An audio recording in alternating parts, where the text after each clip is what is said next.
Hey everybody, I have a quick tip for you here today. If you are struggling with your values in your drawing and you want a way to check your values and see how you're doing, all you need is an index card, a hole punch, or a pencil to stab through it, and some scissors. And that's what I have here today. I just took an index card, I cut it into 4 pieces, and then I punched a hole in each of those pieces. So this is going to allow us to look at some values separately. There are a couple of ways that you can use this, so go ahead and watch and find out how easy it is.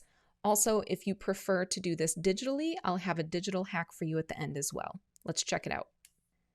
Okay, so here I have a drawing of a sphere, and this is going to apply to you, this part, for when you're not necessarily trying to match a photo reference, but you're trying to make sure that your values overall in your drawing are working. Either you're working from life, maybe you're working from your imagination, and so you're not making really a direct comparison. Something that you want is you want your reflected light here to be the lightest part of your shadow and your halftone to be the darkest part of your light, and you want that halftone to be lighter than the reflected light.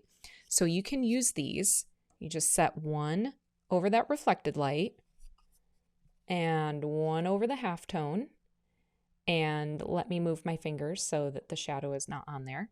So you can see that just barely, just by a hint, this halftone is a little bit lighter than that reflected light. So this is good to go. If you were to find that to be the opposite, if you find that your reflected light is too light and your halftone is too dark, that means you have some work to do and you need to reverse that. Now, let's say you're using a photo reference and you want to see if your values are matching. Not that I'm necessarily saying that you should match the photo values, because clearly here I have not done that everywhere. But let's say that you're doing that, and it's a great way to guide yourself. You can hold one of these over an area that you want to measure. So I'm looking at this kind of somewhat shaded area there in the light, compared to the same one there. And you can see mine's a little darker, this one's a little lighter. And you can use that information to make changes if you want to or not. You can look at, let's look at here, like on the kind of round part on it there. And there again, mine is just a tad bit darker. You can also use this to find different values on the reference photo. So how much lighter is this handle compared to that handle? Big difference, right?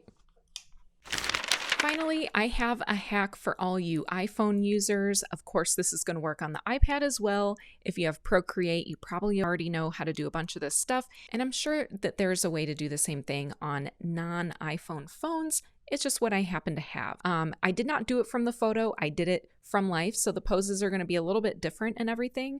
But if you are working from a photo and you're trying to use that digitally, here's what I recommend. If you're drawing, go ahead and first of all, convert that to black and white. So I like to go to this wheel thing, bring it over to saturation, turn down the saturation all the way.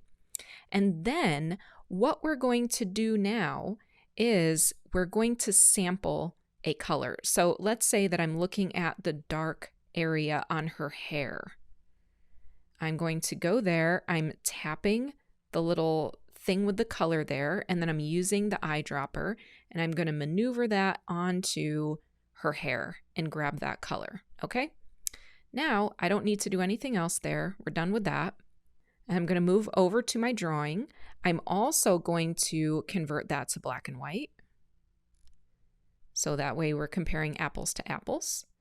And then when I pick up this pencil here, it has the color already loaded on it from last time. So I can see that my drawing is a little bit lighter and this is a little bit darker. Of course, I'm not worried about that because it was just a sketch, but that is just to go to show you that this can be a really great tool in understanding what is happening with your reference and what is happening on your drawing, and especially when you're learning and you're trying to match those values and therefore match those relationships. So thank you so much for watching this video. If you found it helpful, leave a comment below. If there's anything else that I can help you with or ideas for future videos, let me know, and check out my free 5-day drawing challenge. If you're looking to improve your drawings or you're just looking to get started drawing, I have some help for you. Take a 5-day mini course with me. I hope to see you there, and I'll see you here next time.